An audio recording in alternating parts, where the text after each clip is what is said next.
সময় তখন দুপুর গড়িয়ে বিকালের পথে। তেজস্বী সূর্যের প্রখরতাও মিইয়ে আসছে ক্রমশ। পরপর 4টা ক্লাস শেষে মাত্রই ভার্সিটিতে নিজের সবচেয়ে পছন্দের জায়গাটায় এসে দাঁড়িয়েছে মাহা। ভার্সিটির 2 নম্বর গেটের ঠিক পাশেই একটা কামিনী ফুলের গাছ আছে। অদ্ভুত হলেও সত্যি, স্টুডেন্টরা কেউ তেমন একটা এদিকে আসে না। তাদেরকে বেশিরভাগ কড়ইতলাতেই দেখা যায়। অবশ্য না এসে ভালোই হয়েছে মাহার জন্য। একটু নিরিবিলিতে বসে নিজের মতো সময় কাটানো যায়।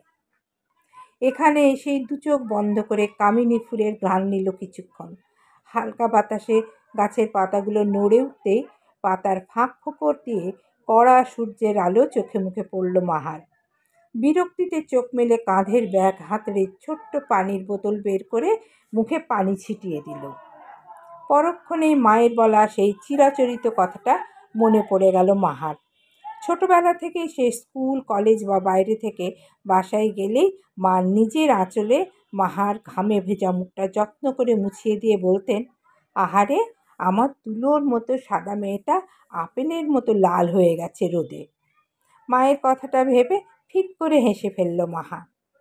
ভাবল, মায়ের থেকে এত দূরে থাকায় এই আপেলের মতো মুখটা আর মায়ের দেখা হলো না। আজ প্রায় 4 মাস হতে চলল মায়ের সাথে দেখা হয় না। পরিবারের থেকে এতটা দূরে এভাবে কখনোই থাকা হয়নি তার। আর যার আশায় এত দূরে পড়তে আসার মতো সিদ্ধান্তটা নিতে পেরেছিল, সেই নিষ্ঠুর ব্যক্তিটা তার দিকে ফিরেও তাকায় না। নিমেষে মনটা বিষণ্ণতায় ছেয়ে গেল মাহার। সাথে মায়ের সেই আদুরে হাত বুলানো আর স্নেহময় দৃষ্টিটা চোখের সামনে ভেসে উঠতেই চোখ থেকে তপ্ত জলধারা গড়িয়ে পড়ল তার। এদিকে বোকা মাহা জানলই না, মা না দেখলেও ঠিক একই রকম আবেগ আর মায়া দৃষ্টিতে তার দিকে কেউ তাকিয়ে আছে। সে ব্যক্তির গভীর চোখের চাহনি এক চুলও এদিক সেদিক হচ্ছে না। সাথে তার মুখে লেগে আছে রহস্যময় এক পেশে হাসি। মাহার গালে লেগে থাকা পানির কণাগুলো রোদের আলোতে তার কাছে জ্বলজ্বল করতে থাকা মুক্ত মনে হচ্ছে, যা শুধু দেখলেই ছুঁয়ে দিতে ইচ্ছা করে। ভার্সিটির প্রশাসনিক ভবনের নিচতলার বারান্দায় দাঁড়িয়ে আছে মাহমুদ। একটি অত্যন্ত কনফিডেন্সিয়াল কাজে ভিসি স্যার তাকে এখানে পাঠিয়েছেন। অথচ ত্রস্ত পায়ে হেঁটে এই বারান্দা পার হওয়ার সময় বেখেয়ালে কামিনী গাছের নিচে দাঁড়িয়ে থাকা মাহার দিকে নজর চলে যায় তার। যাওয়ার পর চোখ দুটো এমনইভাবে আটকে গেল যে টেনে হিঁচড়েও দৃষ্টি ফিরিয়ে আনতে পারছে না সে। বার কয়েক মনকে শাসিয়েও খুব একটা লাভ হলো না। লেকচারার হয়ে স্টুডেন্টের দিকে এভাবে তাকিয়ে থাকা নিছকই অভদ্রতা। এই কথাটা মনকে বারবার বোঝাতে গিয়েও ব্যর্থ হলো সে। কি মাহমুদ, ভালো লেগে গেল নাকি মেয়েটাকে? আচমকা এমন দৃঢ় কণ্ঠের কথা শুনে নিজেকে সামলে পেছনে তাকালো মাহমুদ। তার ঠিক পেছনেই পকেটে দুহাত গুজে গম্ভীর মুখে তাকিয়ে আছে তারই সহকর্মী আফনান। আফনানের নিদারুণ ব্যক্তিত্ব আর গাম্ভীর্য দেখলে এমনিতেই মনে অদ্ভুত ভয় কাজ করে। তার উপরে এমন একটা পরিস্থিতিতে হাতে নাতে ধরা পড়ে আরও ঘাবড়ে গেল মাহমুদ। হুঁশ ফিরতেই আফনানের বলা কথাটা আর একবার মনে মনে আওড়ালো মাহমুদ।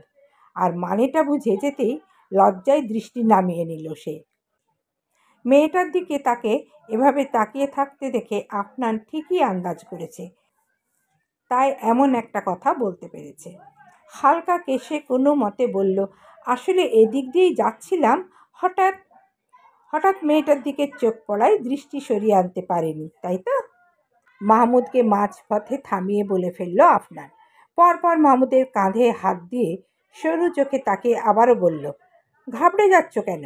মেয়েটাকে ভালো লাগলে গিয়ে কথা বলো। হতেও তো পারে মেয়েটারও তোমাকে ভালো লেগে গেল।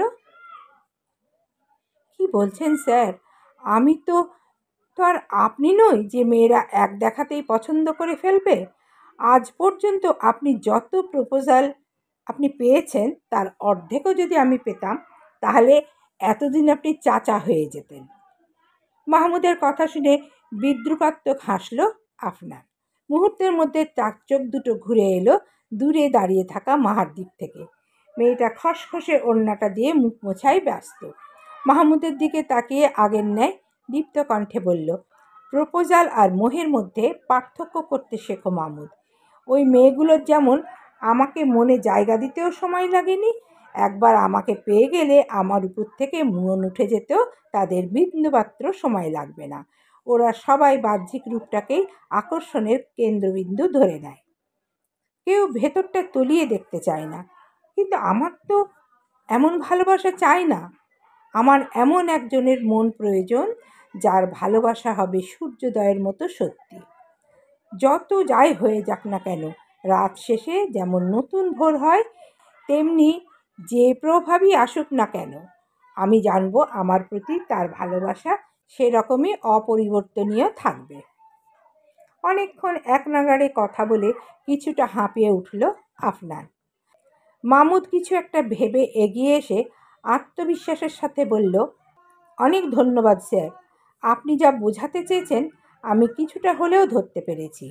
আমার দিককার অনুভূতিটা মোহ কিনা তা জানার জন্য হলেও মেয়েটার সাথে আমি কালকে কথা বলবো স্যার।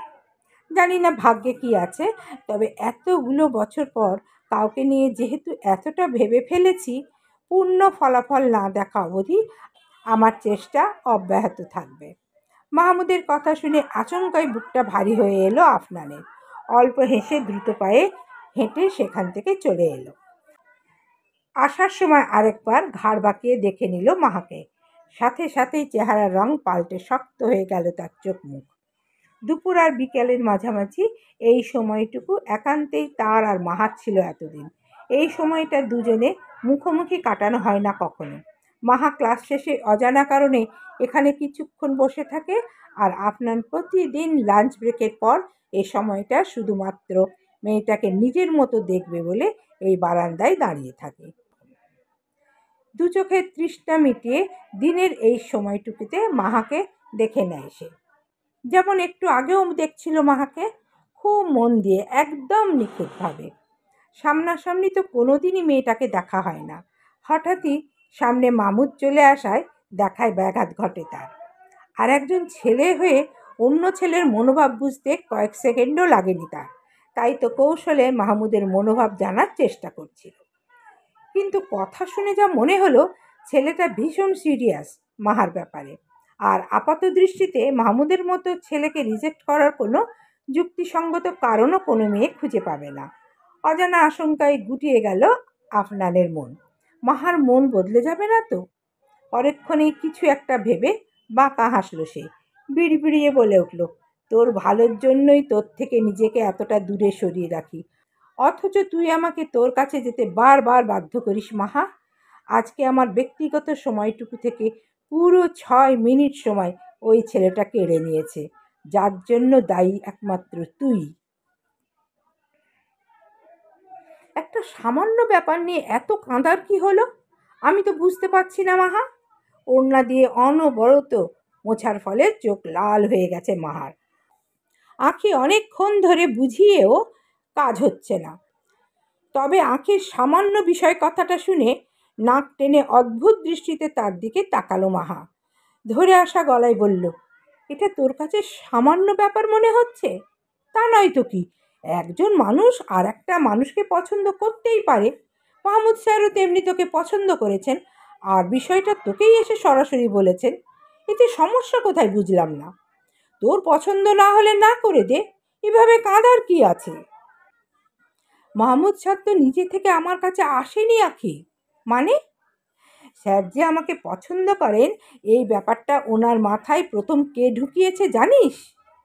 কৌতূহলী চোখের পলক ফেলে মাহার উত্তরের আশায় তাকিয়ে আছে আঁখি। তাকে নিশ্চুপ দেখে মাহা নিজেই বেশ অনেকক্ষণ সময় নিয়ে আবার বলতে শুরু করলো। ঠিক যে বয়সে একটা ছেলে বা মেয়ে অপোজিট জেন্ডারের প্রতি একটা আলাদা আকর্ষণ ফিল করতে শুরু করে, এদিক ওদিক যে ছেলে মেয়েকেই দেখুক না কেন তাকে ভালো লেগে যায়, ঠিক সেই বয়সটা থেকে আমি আর কোনো দিকে তাকাইনি, তাকাতে পারিনি। সেই অবুঝ বয়স থেকে আমার মনে এক মুহূর্তের জন্য হলেও অন্য কোনো ছেলে জায়গা করতে পারেনি। কেন জানিস? কারণ সেই জায়গাটা বুঝ হওয়ার পর থেকেই আমি একজনকে দিয়ে দিয়েছিলাম, সে না চাইতেও দিয়ে দিয়েছিলাম। বুঝে না বুঝে বহুবার আমি ওনার কাছে নিজের সে অনুভূতি প্রকাশ করতে গিয়েছি এবং প্রতিটা বার আমি অপমান আর ইগনোরেন্স ছাড়া কিছু পাইনি। সেই মানুষটা আমার অনুভূতির কোনো মূল্য তো দেয়নি, বরং সে আজ বাইরের একজনকে ধরে এনেছে আমার জীবনের সাথে জুড়ে দিবে বলে। আমাকে এত বড় দুঃখটা দিয়ে সে খুব ভালো আছে আর কি, কোথাও গিয়ে সেলিব্রেট করছে দেখ। কিন্তু আমি যে শেষ হয়ে যাচ্ছি, এই ভালোবাসা নামক বিষাক্ত কাঁটাটা না পারছি গিলতে, না পারছি ফেলতে। আর বলতে পারে না মাহা। সশব্দে কষ্টগুলো বেরিয়ে আসে তার। দুহাতে মুখ ঢেকে কান্নায় ভেঙে পড়ে। আঁখি আর মাহা স্কুল লাইফ থেকে একসাথে আছে। মাহা যে মেন্টালি কতটা স্ট্রং সেটা খুব ভালো করেই জানে সে। কিন্তু এরকম একটা মেয়ে এভাবে দিনের পর দিন একতরফা ভালোবেসে কষ্ট পেয়ে যাবে, নিজের জীবনের সব সুখ ভাসিয়ে দিবে, এটা হতে দেওয়া যায় না। আঁখি উঠে গিয়ে মাহার কাঁধে হাত রাখলো আর একটা হাতে মুখটা নিজের দিকে ঘুরিয়ে বলল, একটা সময়ের পর আমাদের সবারই থেমে যেতে হয় মাহা। সব কিছুরই একটা সীমা থাকে, যে সীমায় পৌঁছে গেলে আর চেষ্টা অব্যাহত রেখেও কোনো ফল পাওয়া যায় না। আমার মনে হয় তোর এবার মুভ অন করার সময় চলে এসেছে। আফনান স্যার সত্যিই তোকে কোনোভাবেই মেনে নেবে না। এতদিনে বুঝে গেছিস নিশ্চয়, তাহলে একটা মিথ্যে আশা থেকে বেরিয়ে আসতে পারছিস না কেন? কাঁধ থেকে আলতো করে আঁখির হাতটা সরিয়ে দিল মাহা। পাশ থেকে ব্যাগটা তুলে নিয়ে সামনে আগাতে আগাতে তালা দেখিয়ে বলল, 3টা থেকে ক্লাস ছিল না? অলরেডি 3টা 10 বাজে, দৌড় লাগা। লিফটে আসতে দেরি হবে বুঝতে পেরে 6তলা সিঁড়ি বেয়ে দৌড়ে উঠল মাহা। শ্বাস বন্ধ হওয়ার উপক্রম হলো তার। তাও পা দুটোকে 1 সেকেন্ড রেস্ট না দিয়ে কাঙ্ক্ষিত ক্লাসের সামনে এসে থামল মাহা। সাথে সাথেই নাকে বাড়ি খেলো সেই চিরচেনা সুঘ্রাণ। চোখ বুজে লম্বা শ্বাস নিয়ে ধাতস্থ করল নিজেকে। চোখ মেলে দরজার ওপাশে দেখতে পেল আফনানকে। আরও একবার নিঃশ্বাস আটকে এলো তার। এই মানুষটা কি সত্যিই এতটা সুদর্শন, নাকি তার একার চোখে এমন মনে হয়? এই যে নেভি ব্লু শার্টের হাতাটা গুটিয়ে রাখা ফর্সা হাতের আদুরে পশমগুলো তাকে ক্রমশ টানছে। সেই হাতটা নাড়িয়ে স্টুডেন্টদের লেকচার দিচ্ছে, আর প্রতিটা স্টুডেন্ট মন্ত্রমুগ্ধের ন্যায় চোখের পাতা ঝাপটে শুনে যাচ্ছে। কিছুক্ষণ সেদিকে তাকিয়ে থেকে নিজেকে সামলে ধীর কণ্ঠে বলল, আসবো স্যার? ক্লাস নেওয়ার সময় ডিস্টারবেন্স একদমই পছন্দ না আপনাদের, এতে পড়ানোর ফ্লো নষ্ট হয়। বিরক্তি নিয়ে দরজার দিকে তাকাতেই মাহার চোখে চোখ পড়ল। লাল হয়ে যাওয়া জলজলে চোখ দুটো দেখে বুকের ভেতরটা ছ্যাঁত করে উঠল আফনানের। মুহূর্তেই চোখ ফিরিয়ে নিয়ে হাতের ইশারায় ভেতরে আসতে বলল। ক্লাসে ঢুকেই মাহা বুঝতে পারল তার প্রিয় সিটটা আজকে বুকড হয়ে গেছে। ক্লাসের আধ ঘন্টা আগে মাহা এসে বসে থাকে শুধুমাত্র এই সিটে বসবে বলে। এই দিককার সিট থেকে আফনানকে সব অ্যাঙ্গেলে স্পষ্ট দেখা যায়। আফনানের উপস্থিতি পুরোপুরি উপভোগ করা যায়। পুরো ক্লাসে একবার চোখ বুলিয়ে চুপচাপ হেঁটে পেছনের কর্নারে গিয়ে বসল সে। টানা 40 মিনিট নিজের মতো ক্লাস নিয়ে ক্লাস ছেড়ে বেরোতে যেয়েও ফিরে এলো আফনান। মাথা নিচু করে চুপচাপ বসে থাকা মাহার দিকে এক পলক তাকিয়ে পুরো ক্লাসের উদ্দেশ্যে বলল, তোমাদের জন্য একটা অ্যানাউন্সমেন্ট আছে। আজকের পর থেকে প্রশাসনিক ভবনের সামনে ক্লাস টাইম ছাড়া কাউকে যাতে না দেখা যায়।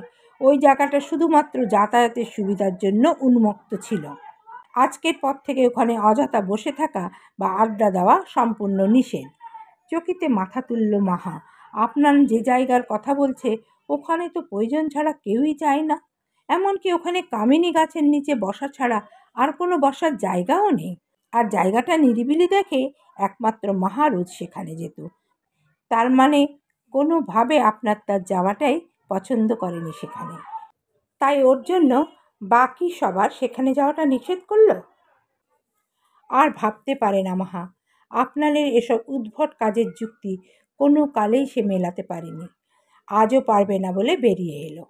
এদিকে ক্লাসের কারোর এই ঘোষণায় তেমন একটা হেলদোল নেই, তবে ওই জায়গাটা আর যাওয়া হবে না ভেবে মনটা বিষিয়ে এলো মাহার। ক্লাস 4টায় শেষ হলেও এরপর একটা টিউশন করিয়ে বাসায় ফিরতে ফিরতে সন্ধ্যা গড়ালো মাহার। ক্লান্ত শরীরে ফ্ল্যাটের চাবি ঘুরিয়ে ভেতরে ঢুকতেই কেউ একজন টেনে তাকে ভেতরে এনে দরজার সাথে মিশিয়ে দাঁড় করিয়ে দিল। মানুষটার গরম নিঃশ্বাস সজোরে আছড়ে পড়ছে মাহার চোখে মুখে। প্রথমে খানিকটা ভয় পেলেও এখন মাহা পুরোপুরি নিশ্চিত যে মানুষটার কেউ নয়, আফনান। হৃৎপিণ্ডটা মনে হচ্ছে গলার কাছে এসে আটকে আছে মাহার।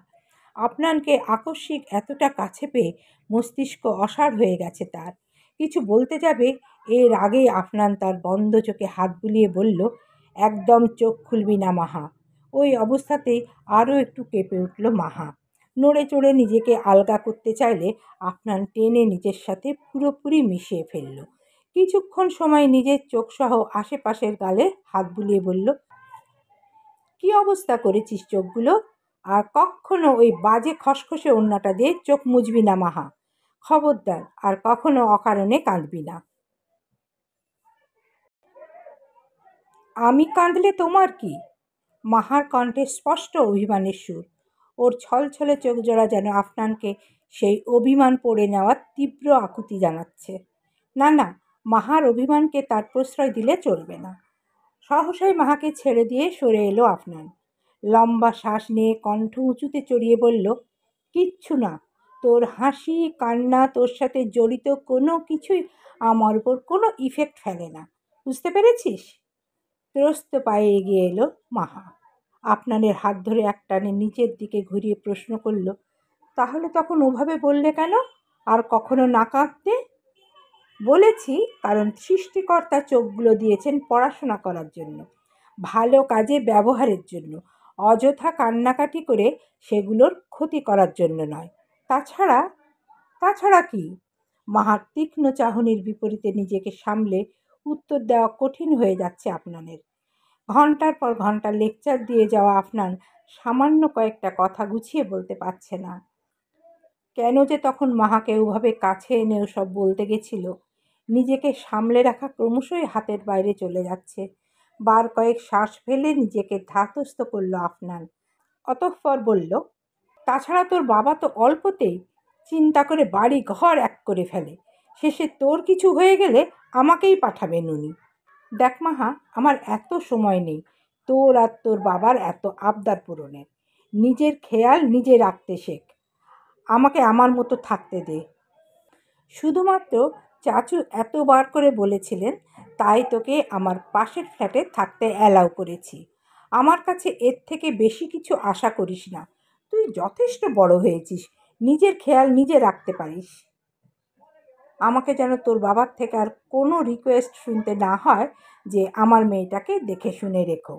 একটানা কথাগুলো বলে দীর্ঘশ্বাস ফেলল আফনান। মনের বিরুদ্ধে গিয়ে এতগুলো ভুল কথা বলা মোটেও সহজ কাজ নয়। খানিকক্ষণ চোখ বন্ধ করে ভাবল, ভুল করে তোকে একটু কাছে টেনে নিয়েছিলাম, তার জন্য এতটা এক্সপ্লেন দিতে হলো আমার মাহা। একমাত্র আমার জন্যই পৃথিবীর সব নিয়ম এত কঠিন কেন বলতে পারিস? আমার মুখ থেকে এই কথাগুলো শুনে তুই যতটা না কষ্ট পাচ্ছিস, তার চেয়ে 1000 গুণ কষ্ট প্রতি মুহূর্ত আমি পাই মাহা। অন্যদিকে ফিরে ভিজে ওঠা চোখগুলো মুছে নিল আফনান। মাহাকে আর কিছু বলার সুযোগ না দিয়ে হাঁটা ধরল দরজার দিকে। বেরোনোর আগ মুহূর্তেই শোনা গেল, সকালে কাচ্চি রান্না করেছিলাম, গরম করছি, খেয়ে যাও। মাহার কথা শুনে পেছনে ফিরে তাকালো আফনান। মেয়েটার চেহারার প্রতিটা ভাঁজে বিষণ্ণতার ছায়া, আর সেই বিষণ্ণতার একমাত্র ওষুধটাও তার জানা। সেদিকে চেয়ে আজ আর মেয়েটাকে ফিরিয়ে দিতে পারল না আফনান। কণ্ঠের গাম্ভীর্য ধরে রেখেই বলল, গরম করে রুমে দিয়ে যা। মাহা যেন আকাশের চাঁদ হাতে পেল। এতক্ষণের মন খারাপগুলো পালিয়ে সর্বাঙ্গে ব্যস্ততা গ্রাস করল তার। এক প্রকার ছুটে রান্নাঘরে গেল সে। মাহা পুরোপুরি চোখের আড়াল হলেই হেসে ফেলল আফনান। এই মেয়েটা পাগল ছাড়া কিচ্ছু নয়। সামান্য একটা কথায় এতক্ষণের রাগ অপমান সব কেমন ভুলে গেল। সিলেটে মাহা পড়তে এসেছে প্রায় 4 মাস হতে চলল। মাহার বাবা সারোয়ার সাহেবদের যৌথ ফ্যামিলি হওয়ায় সবাই একসাথে ঢাকায় থাকে। ওনার 2 ভাই আর নিজের পরিবারের মধ্যে সবথেকে মেধাবী ছাত্রী ছিল মাহা। অ্যাডমিশন টেস্টের পর সবাই ধরেই নিয়েছিল মাহা ঢাকায় চান্স পাবে, কিন্তু আশ্চর্যজনকভাবে ঢাকার কোনো পাবলিকেই ভর্তি হতে পারেনি মাহা। ঢাকার বাইরে বলতে শুধু সিলেটেই পরীক্ষা দিতে পেরেছিল মাহা। আর রেজাল্টের পর দেখলো র্যাঙ্কিংয়ে একদম শুরুর দিকেই আছে সে। কিন্তু মাহার বাবা কিছুতেই ঢাকার বাইরে তাকে পড়তে দিতে নারাজ। সব কিছু ভেবে শেষে উনি রাজি হয়েছিলেন শুধুমাত্র আফনানের জন্য। মাহার বড় চাচুর একমাত্র ছেলে আফনান। ভাইদের মধ্যে মাহার বাবাই সবার ছোট, আর কাজিনদের মধ্যে সব থেকে ছোট মাহা। আফনান এই ভার্সিটিতে 2 বছর ধরে লেকচারার হিসেবে আছে, তাই মাহা এখানে ভর্তি হলে আফনানের চোখের সামনে থাকবে, এই ভেবে মাহাকে পড়তে দিতে রাজি হয় সারোয়ার সাহেব। সিলেটেই ফ্ল্যাট ভাড়া নিয়ে থাকতো আফনান, আর মাহা ভর্তি হওয়ার পর ওই একই ফ্লোরে আফনানের পাশের ফ্ল্যাটটি খুব মোটা অঙ্কের টাকা অ্যাডভান্স দিয়ে মাহার থাকার জন্য ভাড়া নেন সারোয়ার সাহেব। মেয়ের নিরাপত্তা নিয়ে বিন্দুমাত্র আপোস করতে তিনি নারাজ। তার এত অর্থ সম্পদ সবই এই মেয়েটার জন্য। মেয়েটা ভালো না থাকলে এগুলো মূল্যহীন। আর ছেলে হিসেবে আফনানকে তিনি অসম্ভব বিশ্বাস করেন। তার মেয়ের খেয়াল আফনানের চেয়ে ভালো কেউ রাখতে পারবে না। আফনানকে এত বিশ্বাস করার আরও একটা কারণ আছে তার। সৃষ্টিকর্তা তাকে অঢেল সম্পত্তির অধিকারী করেছেন ঠিকই, তবে এত সম্পত্তির জন্য কম ঝামেলা পোহায়নি তিনি। চারপাশের মানুষজন এক প্রকার ওত পেতে আছেন, আর মোটের উপর যোগ হয়েছে তার সুন্দরী মেয়ে। বিত্তশালী বাবার একমাত্র মেয়েকে বিয়ে করতে পারলে রাজ্যসহ রাজকন্যা সবটাই পাওয়া যেত। বাহিরের মানুষকে গোনায় ধরেন না সারোয়ার সাহেব। এদেরকে কিভাবে পিছু ছাড়াতে হয় খুব ভালো করেই জানেন তিনি। তবে নিজের বংশে নিজের পরিবারের মধ্যে এরকম একটা বিষয় তাকে দেখতে হবে কখনো ভাবেনি সে। তার মেজ ভাইয়ের বউ আর তার ছেলে শুরু থেকেই তাদের পরিবারের পেছনে পড়ে আছে, যার একমাত্র কারণ সম্পত্তি। যদি ভাবি আর তার ছেলে মন থেকে ভালোবেসে মাকে চাইতো, তিনি কোনোদিন মানা করতেন না। কিন্তু মা ছেলের চোখে লোভ ছাড়া কিছুই নেই। মৃত ভাইয়ের পরিবার বলে এদেরকে এখনও নিজের জীবন থেকে পুরোপুরি সরিয়ে দিতে পারছেন না তিনি। তাই বলে এদেরকে নিজের মেয়ের জীবনের সাথে জুড়ে দেওয়ার মতো ভুলও উনি কোনোদিন করবেন না। আর এদিকে তার বড় ভাইয়ের একমাত্র ছেলে আফনান। কি চমৎকার ব্যক্তিত্বের অধিকারী ছেলেটা! যেমন অমায়িক ততটাই স্পষ্টবাদী। ছেলেটা তার মেয়ে বা তার অঢেল সম্পদ কোনোটার দিকে আজ অবধি চোখ তুলে তাকায়নি। নিজের চেষ্টায় কিছু অর্জন করাই ছেলেটার মূল লক্ষ্য। তাই তিনি নিজের পরে একমাত্র আফনানকেই বিশ্বাস করে এত দূরে মেয়েটাকে পড়তে পাঠিয়েছেন। তার দৃঢ় বিশ্বাস আফনান কখনোই তার মেয়েকে অন্য চোখে দেখবে না। মেয়েটা পড়াশোনা শেষ করে ঢাকা চলে এলে দেখে শুনে ভালো পাত্রের কাছে বিয়ে দেবেন, এই তার ইচ্ছা। অতীতের ভাবনা থেকে বেরিয়ে এলো আফনান। মাহাকে সিলেট পাঠানোর আগে তার চাচু তাকে এসব কথাই তাকে বুঝিয়ে বলেছিলেন, সাথে অঘোষিতভাবে মাহা আর তার মধ্যে দুর্ভেদ্য দেয়াল তুলে দিয়েছিলেন। নিজের পিতৃতুল্য চাচুর বিশ্বাস সে কিছুতেই হারাতে পারবে না। মাহা শুধুমাত্র তার দায়িত্ব, যে দায়িত্বের কাছে তার নিঃস্বার্থ ভালোবাসা হার মেনে গেছে। বুঝ হওয়ার পর থেকে মাহাকে সে নিজের চেয়েও বেশি ভালোবাসে। ইচ্ছা ছিল লেখাপড়া শেষ করে কোথাও একটা সেটেল হয়ে চাচুর কাছে চেয়ে নিবে মাহাকে, কিন্তু তার আগেই মহাপ্রলয় ঘটে গেল তার জীবনে। সারোয়ার সাহেব তাকে এত কিছু বলার পর যদি সে মাহাকে বিয়ের কথা বলতো, তাহলে উনি হয়তো তাকেও আর সবার মতো ভেবে নিতেন যে সম্পত্তির জন্য মাহাকে বিয়ে করতে চাইছে আফনান। তার প্রতি থাকা ভালোবাসা, স্নেহ আর বিশ্বাস সবটাই উঠে যেত সারোয়ার সাহেবের। তাই নিজের ভালোবাসাকে মাটি চাপা দিয়ে চাচুর দেওয়ার দায়িত্বই মাথা পেতে নিয়েছে আফনান। চাচু কখনো নিজে থেকে তাহাকে মাহার যোগ্য মনে করলে তবেই হয়তো তার মাহাকে পাওয়া হবে, নতুবা নয়। কিন্তু এই মাহাটা এত কিছু বুঝতেই চায় না। এত অবহেলা, এত অপমান করার পরও বারবার তার কাছে ভালোবাসা আর্জি নিয়ে হাজির হয়। আর প্রত্যেকবার মাহাকে দেখে দুর্বল হয়ে যায় আফনান। সব পণ ছুঁড়ে ফেলে কাছে টেনে নিতে ইচ্ছে করে মাহার হাত ধরে চাচুর সামনে গিয়ে মেয়েটাকে সারা জীবনের জন্য নিজের করে নিতে। কিন্তু যাই হয়ে যাক না কেন, এই মেয়েটার জন্য সে জীবনের শেষ দিন পর্যন্ত অপেক্ষা করবে। নিজের ভালোবাসার উপর তার যতটা বিশ্বাস, ঠিক ততটাই বিশ্বাস আছে মাহার ভালোবাসার উপর। আর এই ভালোবাসাকে পরিণতি দেওয়ার জন্যই নিজেকে সব সময় সামলে রাখে আফনান। কোনো এক মুহূর্তের ভুলে মাহাকে সারা জীবনের জন্য হারিয়ে ফেলার রিস্ক সে কোনোভাবেই নিতে পারবে না। শুক্রবারের ঝলমলে সকাল। কড়া রোদের উত্তাপ ছড়িয়ে পড়েছে সব দিকে। সপ্তাহের এই একটা দিন পুরোপুরি নির্ঝঞ্ঝাটভাবে কাটাতে চায় আফনান। নিজের ফোনটা রাতে অন্য রুমে চার্জে দিয়ে শুয়েছিল সে, যাতে অ্যালার্ম বা ফোন কল কোনোটাতেই ডিস্টারবেন্সের কারণ না হয়। জানালার ভারী পর্দাগুলো ভালো মতো টেনে দিয়ে সব রকম প্রস্তুতি নিয়ে তবেই ঘুমিয়েছে আফনান, যার ফলস্বরূপ বেলা গড়ালেও গভীর নিদ্রা এখনও ভঙ্গ হয়নি তার। সূর্যের কড়া রশ্মিও ভারী পর্দার ফাঁক ফোকর গলিয়ে ভেতরে আসতে পারেনি। তবে সকাল সকাল এই আরামের ঘুম বেশিক্ষণ স্থায়ী হলো না তার। ঝড়ের গতিতে কেউ কলিং বেল বাজিয়ে যাচ্ছে পরপর।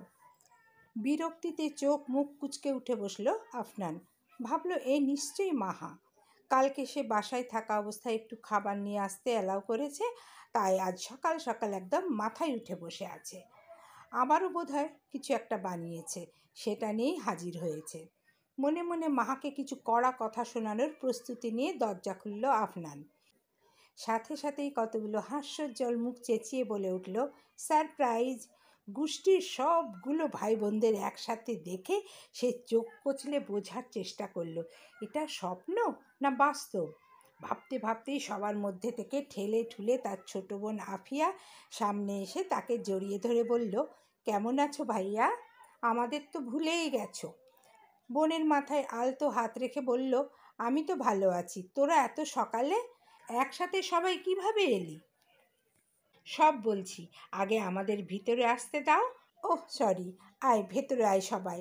দরজা থেকে সরে দাঁড়িয়ে একে একে সবাইকে যেতে দিল আফনান। ভেতরে গিয়ে যে যার মতো সোফায় বসে পড়ল।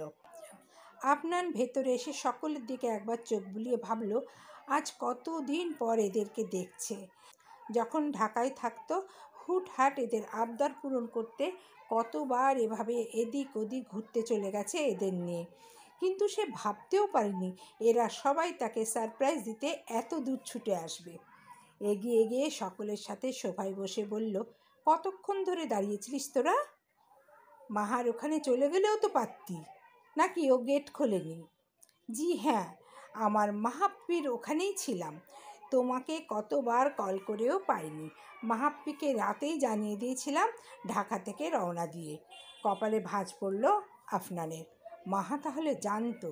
কই তাকে বলেনি তো। পরক্ষণেই মনে হলো মাহার সাথে এতটা স্বাভাবিক সম্পর্ক তো সে রাখেইনি যে মেয়েটা নিতান্ত প্রয়োজন ছাড়া তাকে দু একটা কথা বলবে।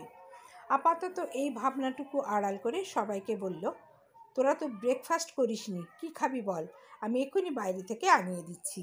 ব্রেকফাস্টের কথা শুনে সবাই এক প্রকার হৈ হৈ করে উঠল। শুভ্র সকলকে থামিয়ে আফনানের উদ্দেশ্যে বলল, আমরা সবাই ব্রেকফাস্ট করেছি ভাইয়া, মাহাপ্পি আমাদের ভরপেট খাইয়েছে। খিচুড়িটা এত মজা হয়েছিল যে অনেক খেয়ে ফেলেছি। শুভ্র থামতেই আফিয়া বলল, হ্যাঁ ভাইয়া, তুমি তাড়াতাড়ি ব্রেকফাস্ট করে নাও, আমরা কিন্তু এখনই তোমাকে নিয়ে বেরোবো।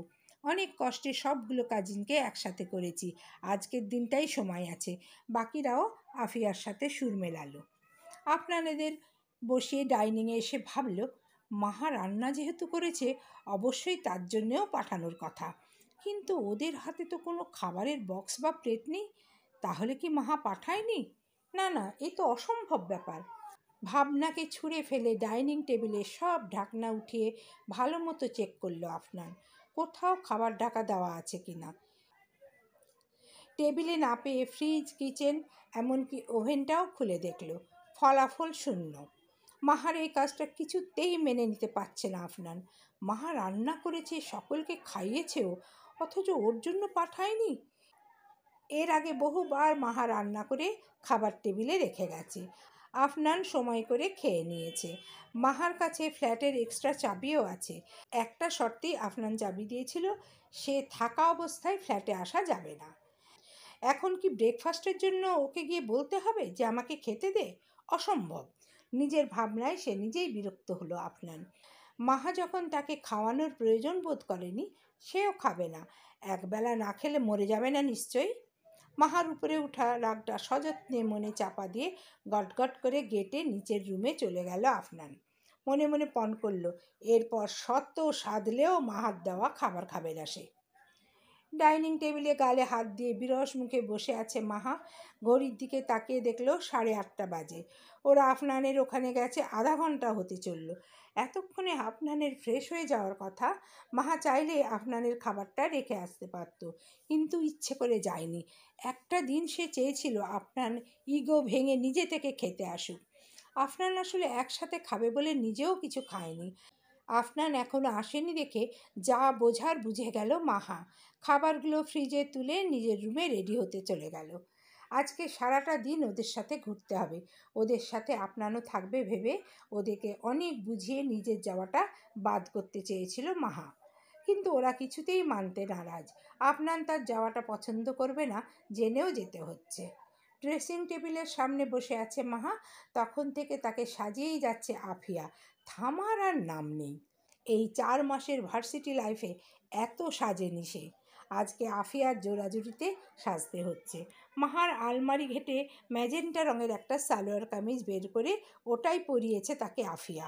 চুলগুলো এক পাশে এনে খুব সুন্দর করে গুছিয়ে বেঁধে দিয়ে আর এক পাশে ওড়নাটা ভালো করে পিন দিয়ে সেট করে থামল সে। উচ্ছ্বসিত কণ্ঠে বলল, একটু সাজলেই যে কাউকে এতটা সুন্দর লাগতে পারে, তোমাকে না সাজালে বুঝতেই পারতাম না মাহাপ্পি। ভীষণ সুন্দর লাগছে তোমাকে। মাহা উঠে দাঁড়িয়ে আফিয়ার গাল দুটো টেনে দিয়ে বলল, দেখতে হবে না কে সাজিয়েছে? এত মিষ্টি একটা বোন আমাকে সাজাবে আর ভালো লাগবে না, সেটা কি হয়? মাহার কথা শেষ হতেই দুজনে সমস্বরে হেসে ফেলল। সিলেটে ঘোরার মতো অনেক জায়গা থাকলেও একদিনে সব ঘোরা সম্ভব নয় দেখে সবাই মিলে ঠিক করেছিল এবার শুধু ভোলাগঞ্জই ঘুরবে। পরের বার বেশি সময় নিয়ে আসলে বাকি জায়গায় ঘোরা যাবে। সবাই যার যার মতো এনজয় করছে, ঘুরছে, ছবি তুলছে। দূর থেকে দাঁড়িয়ে সবাইকে দেখে ভালো লাগছে মাহার। এর মাঝে ওরা অনেকবার এসে ডেকে গেছে, যায়নি মাহা। আসার পর থেকে আফনান তার সাথে একটাও কথা বলেনি, ফিরেও দেখেনি তাকে। যদিও আফনানের এমন ব্যবহারে অভ্যস্ত সে, তাও আজ কষ্টটা বেশি জেঁকে বসেছে। সকাল থেকে না খেয়ে আছে, তার উপর কড়া রোদে এতক্ষণ ঘোরাঘুরি, শরীর মন কোনোটাই আর সায় দিচ্ছিল না মাহার। তাই চুপচাপ সবার থেকে দূরে দাঁড়িয়ে আছে সে। হঠাৎই ফোনের আওয়াজে ব্যাগ থেকে ফোন বের করে স্ক্রিনে তাকাতেই এক প্রকার চমকে গেল সে। আফনান কল করছে। কোনো মতে রিসিভ করে কানে দিতেই শুনতে পেল চিরচেনা সেই গম্ভীর কণ্ঠস্বর, আমি গাড়িতে ওয়েট করছি, 2 মিনিটের মধ্যে আসবি। পা চালিয়ে দ্রুত গাড়ির কাছে এসে থামল মাহা। পেছনের দরজা খোলা দেখে বুঝতে পারল আফনান ভেতরে আছে। সে ধীরে সুস্থে উঠতে যাবে, এর আগেই আফনান টেনে ভেতরে এনে দরজা আটকে দিল। ঘটনার আকস্মিকতায় হতভম্ব হয়ে গেছে মাহা। চোখ দুটো ভয়ে কখন বন্ধ করেছে খেয়াল নেই। হৃৎপিণ্ডের গতিও বেড়ে গেছে কয়েক গুণ। সাথে আফনানের সেই পারফিউম খুব কাছ থেকে ফিল করতে পারছে সে। কিছুক্ষণ সময় নিয়ে মাহা যখন চোখ মেলল, বুঝতে পারল সে আফনানের কোলে তাকে আঁকড়েই বসে আছে। মাহাকে চোখ মেলতে দেখে আফনান ওকে আরও একটু কাছে এনে ওর কাঁপতে থাকা ঠোঁটগুলোতে হাত বুলিয়ে বলল, আমাকে সকাল থেকে না খাইয়ে রাখার অপরাধে তোকে খুব ভয়ঙ্কর শাস্তি দিতে ইচ্ছে করছে মাহা। মাহা যখন চোখ মেলল তখন প্রায় রাত 12টা। চোখ মেলেই আবছা ঘোলা দৃষ্টিতে বোঝার চেষ্টা করল সে কোথায় আছে। মাথাটা কাত করে পাশে তাকাতেই দেখতে পেল কয়েক জোড়া উৎসুক চোখ। মাহাকে তাকাতে দেখে আফিয়া এক প্রকার ছুটে কাছে এসে ওর এক হাত ধরে বলল, আমরা কত ভয় পেয়ে গেছিলাম মাহাপ্পি, তোমার এতটা শরীর খারাপ লাগছিল, বলনি কেন আমাদের? মাহার সব কেমন এলোমেলো লাগছে। সে কোথায় শুয়ে আছে, কি হয়েছিল কিছুই বুঝতে পারছে না। যতদূর মনে পড়ে আফনান তাকে কিছু বলবে বলে গাড়িতে রেখেছিল। এরপর কি হয়েছিল? আফিয়াকে ধরে মাহা উঠে বসতে চাইলে কোথা থেকে আফনান এসে ধমকে উঠল, একদম উঠবি না, না খেয়ে খেয়ে শরীরের যত্ন না নিয়ে নিজের এই অবস্থা করেছে, এখন নিজেও ভুগছে আমাদেরও ভোগাচ্ছে। আহা ভাইয়া, কেউ কি জেনে শুনে সেন্সলেস হয় নাকি? এমনিতেই মাহাপ্পির শরীর ভালো নেই, তুমি আবার শুরু করে দিও না। মাহার সব কিছু মাথার উপর দিয়ে যাচ্ছে। একবার আশেপাশে ভালো করে তাকিয়ে বুঝতে পারল সে আফনানের রুমে আছে, আর বাকিরাও সবাই এখানেই আছে। সবাইকে প্রচুর টায়ার্ড মনে হচ্ছে। সে তাহলে সেন্সলেস হয়ে গেছিল তখন? মাথাটা ঘোরাচ্ছিল ঠিকই, কিন্তু তাই বলে এটাও ভাবেনি একেবারে হুঁশ হারিয়ে ফেলবে। ছোট ছোট ভাই বোনগুলোর জন্য মায়া হলো মাহার। সবাই কিনা ঘুরতে এসেছিল, আর এখন তাকে নিয়ে টানাটানি। গায়ের উপর থেকে কম্ফোর্টটা সরাতে গিয়ে টান লাগলে বুঝতে পারল ডান হাতে ক্যানুলা। প্রশ্নসূচক দৃষ্টিতে আফিয়ার দিকে তাকাতেই সে গড়গড় করে সব বলতে শুরু করলো। শোনো না মাহাপ্পি, আমরা তো তখন নিজেদের মতো ব্যস্ত ছিলাম। হঠাৎ ভাইয়া ফোন করে বলল তুমি নাকি গাড়িতে সেন্সলেস হয়ে গেছো। এরপর তো সবাই মিলে হসপিটালে নিলাম। তোমার প্রেশার লো, হিমোগ্লোবিন কম, খাওয়া দাওয়া করনি এসব বলে ডাক্তার দিল ঢুকিয়ে এক স্যালাইন। এরপর সেন্স ফিরে আসলেও তুমি উইক ছিলে। ডাক্তার বলল কিছুক্ষণ যাতে ঘুমাতে দেয়। এই তো কিছুক্ষণ হলো স্যালাইন শেষ করে তোমাকে বাসায় নিয়ে এলাম। মাহার অবিশ্বাস্য লাগছে সব। এত কিছু ঘটে গেল, আর সে ঘুণাক্ষরেও টের পেল না। গাড়ি থেকে হসপিটাল, আবার হসপিটাল থেকে বাসায়, তাও সোজা আফনানের রুমে। তাকে নিয়ে এত টানাটানি কে করলো? আফনান? আফনান তো তাকে দেখতেই পারে না, নাকি সবাই মিলেই এনেছে? অবশ্য সে অসুস্থ বলে আফনান কিছুটা দয়া করেছে হয়তো। সকলের অগোচরে একটা দীর্ঘশ্বাস ফেলে কোনো মতে উঠে বসলো মাহা। মুখ ফুটে কিছু বলতে যাবে, তার আগেই আফনান এগিয়ে এসে মাহার পেছনের বালিশটা ঠিক করে দিয়ে বলল, চুপচাপ শুয়ে থাক, আমি ওদেরকে গাড়িতে উঠিয়ে দিয়ে আসছি। কথাটা বলে আফনান সরে আসার আগেই ওর ডান হাত আঁকড়ে ধরল মাহা। কৌতূহলী চোখের পাতা ঝাপটে বলল, উঠিয়ে দিয়ে আসছি মানে? এত রাতে কোথায় যাবে ওরা? কিছু খেয়েছে কি খায়নি সেটাও তো জানি না। সহসায় মাহার এমন স্পর্শ আশা করেনি আফনান। সামান্য এই স্পর্শটাও বুকের ভেতরটা ঠান্ডা করে দিল একেবারে। ধরে থাকা হাতের দিকে এক পলক তাকিয়ে আশ্বস্ত করে বলল, তুই রেস্ট নে, আমি আসছি। চোখ নামিয়ে আফনানের হাত ছেড়ে দিল মাহা। এই প্রথম আফনানের বলা কথাটা খুব আপন মনে হলো মাহার। আফনানের এই ছোট্ট কথাটাই মনে হলো সে আফনানের খুব কাছের কেউ। আফিয়া, শুভ্র সবাই একে একে মাহাকে বলে বেরিয়ে গেল। ওদের আরও আগেই বেরোনোর কথা। সবারই মোটামুটি সকালে ক্লাস আছে। কয়েক ঘন্টা আগে পৌঁছতে পারলে রেস্ট নিতে পারবে। অবস্থা বুঝে মাহাও আর বারণ করেনি। হাসি মুখে বিদায় দিয়েছে সবাইকে। ওদেরকে উঠিয়ে দিয়ে টুকটাক হাতের কাজগুলো শেষ করে আফনান যখন রুমে ফিরল তখন প্রায় মাঝরাত। রুমে এসে বিছানার দিকে চোখ যেতেই শরীরে শীতল স্রোত বয়ে গেল তার। বিছানার একপাশে বালিশ জড়িয়ে ঘুমিয়ে আছে মাহা। এর আগে অসংখ্যবার মাহাকে এই রুমে, এই বিছানায় কল্পনা করেছে আফনান। মাহা যখন ঘরময় ছোটাছুটি করবে, মায়া মায়া দৃষ্টিতে এটা ওটা জিজ্ঞেস করবে, ছড়িয়ে ছিটিয়ে পুরো বিছানায় ঘুমিয়ে থাকবে, তখন ঠিক কতটা সুন্দর লাগবে, এটা ভেবে ভেবেই এতগুলো দিন কাটিয়েছে সে। তবে আজ মাহাকে সত্যিই এভাবে দেখে সে মুগ্ধ। কল্পনার চেয়েও বেশি মানিয়েছে মাহাকে এখানটায়। চোখ বন্ধ করে কয়েকবার দ্রুত শ্বাস ফেলে এগিয়ে গেল আফনান। সাবধানে মাহার মাথার কাছে ফ্লোরে হাঁটু মুড়ে বসল। চোখের পলক না ফেলে মুগ্ধ দৃষ্টিতে চেয়ে থাকলো কিছুক্ষণ।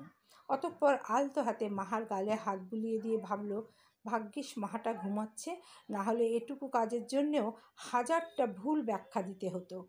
আফনান সরে আসবে ঠিক সেই মুহূর্তে মাহা চোখ মেলল। মাহাকে এভাবে চোখ মেলতে দেখে অপ্রস্তুত হয়ে পড়ল আফনান। এদিক ওদিক দৃষ্টি লুকাতে ব্যস্ত হলো সে। গাড়িতে তখন ডেকেছিলে কেন বললে না? মাহার কথায় পুনরায় ওর দিকে তাকালো আফনান। সাথে সাথেই দুপুরের উত্তপ্ত দৃশ্যপট ভেসে উঠল চোখে। মেয়েটাকে আজ একদমই অন্যরকম লাগছিল। একটু সাজলেই কেমন বদলে যায় মেয়েটা। কয়েক মুহূর্তের জন্য হলেও মাহাকে আরেকটু কাছ থেকে অনুভব করতে চাইছিল সে। কোনো কিছু না ভেবে ওকে ডেকেও ফেলেছিল গাড়িতে। তবে ভাগ্য সহায় হওয়ায় আবারও কোনো বড় ভুল হওয়ার আগেই মেয়েটা জ্ঞান হারায়। একটা দীর্ঘশ্বাস ফেলে বরাবরের ন্যায় গম্ভীর কণ্ঠে বলল, ঘুমাসনি কেন? মাহা আজ দৃষ্টি সরায় না, আফনানের চোখে তাকিয়েই বলে, এটা আমার প্রশ্নের উত্তর নয়। মাহা স্পষ্ট খেয়াল করল আফনান কিছুটা বিচলিত হয়ে পড়েছে। কিছুক্ষণ আইঢাই করে আফনান চড়া কণ্ঠে বলল, ডেকেছিলাম তো কোন দুপুরে?